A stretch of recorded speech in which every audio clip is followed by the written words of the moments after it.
In 1955, as Cold War tensions mount, Albert Einstein joins other prominent intellectuals to warn about the dangers of nuclear weapons and call for an international conference to explore pathways to disarmament.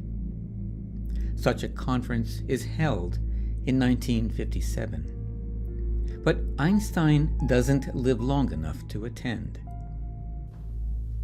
If he had, he might have agreed to an interview that went something like this. Paul Gibson. Welcome. Thank Have a you. seat. Thank you.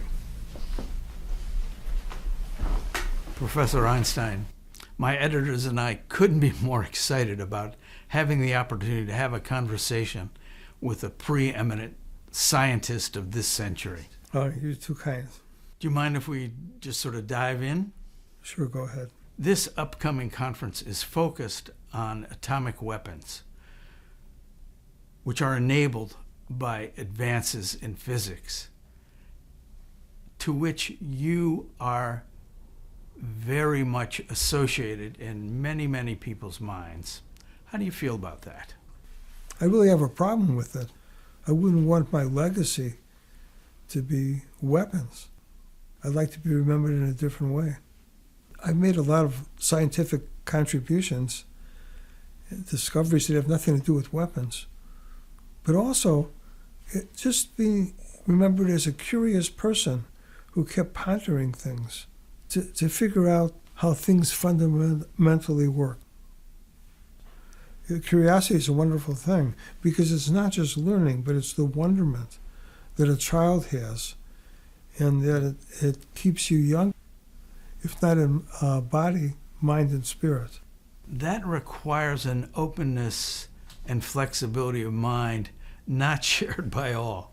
Yes, and questioning authority can certainly get you into trouble.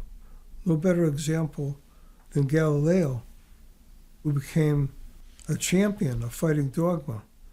But if you don't confront present beliefs, you can't get to the truth. Unquestioned beliefs are the worst enemy of truth. I like to think I'm a curious person, but that really hasn't helped me understand relativity theory. Well, you shouldn't feel badly. Many physicists struggle with the concepts, but we have evidence that shows that this is true, that these principles are true. The real mystery is why things should be the way they are. As a scientist, are you comfortable with that? I have no problem with that. Some things may almost always remain a mystery. What we do know is both beautiful and humbling. Some would struggle to remain humble with a record of accomplishment like yours. Oh, I've been wrong so many times, but some of those times have been blessings in disguise because I reflect on things and I get a deeper meaning and a new understanding of things. Sounds like a valuable lesson. And speaking of lessons, is there one we should take from your famous equation, E equals mc squared? Oh, yes. The equivalence of mass and energy, that's the mainstay of the relativity theory. But let me ask you, Mr. Gibson, what do you think of when you hear or see an equation that has mass and energy in it? Well, mass is the solid stuff, the stuff that you can touch and knock and lift up. Energy is what actually moves it around. Well, I can see how you think that, but when you go deeper, you realize there's an interrelation between mass and energy. Nothing is created or destroyed. There's the conservation of mass and there's the conservation of energy. And they're really two sides of the same coin. So what it makes me believe is that we're all part of the universe and we're interwoven, that we're all made of the same stuff, that we're all connected, and literally that we're all mass and energy. But surely we're all individuals with our own sensory experience of the world. Well, that's true, but we don't realize how narrow our focus is. We start and continue to only care about our own desires or the paying attention or affection or interest in only the people we're related to or people that we're close to. And the world would be a much more compassionate place if we got out of that narrow focus and looked at it in terms of that we're all connected. From a scientific point of view, we're all mass and energy.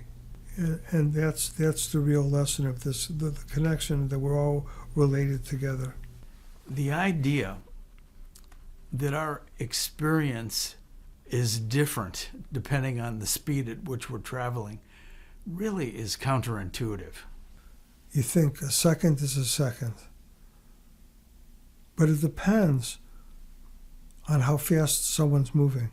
If people are moving at different rates of speed, they perceive things differently. They experience it differently. And that people can disagree about what they're really, how much time has elapsed. And what I take away from that is that two people can see the same thing in a very different way.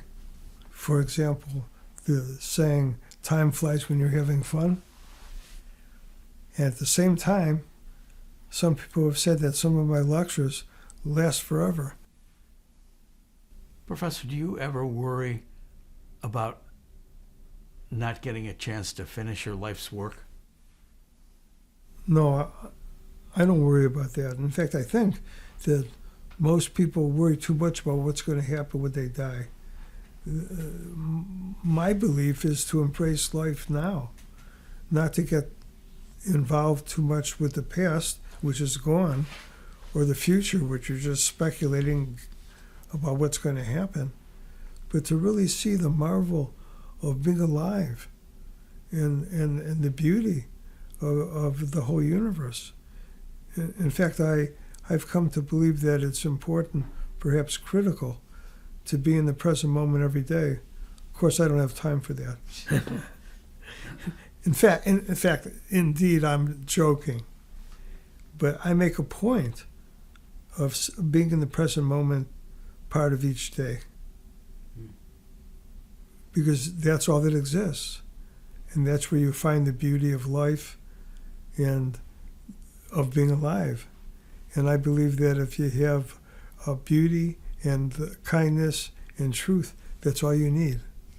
Well, Professor Einstein, I'd say you've led a remarkable life and that you've been an inspiration to us all. Thank you so much for taking the time to talk with us. Mr. Gibson, it was a pleasure speaking to you.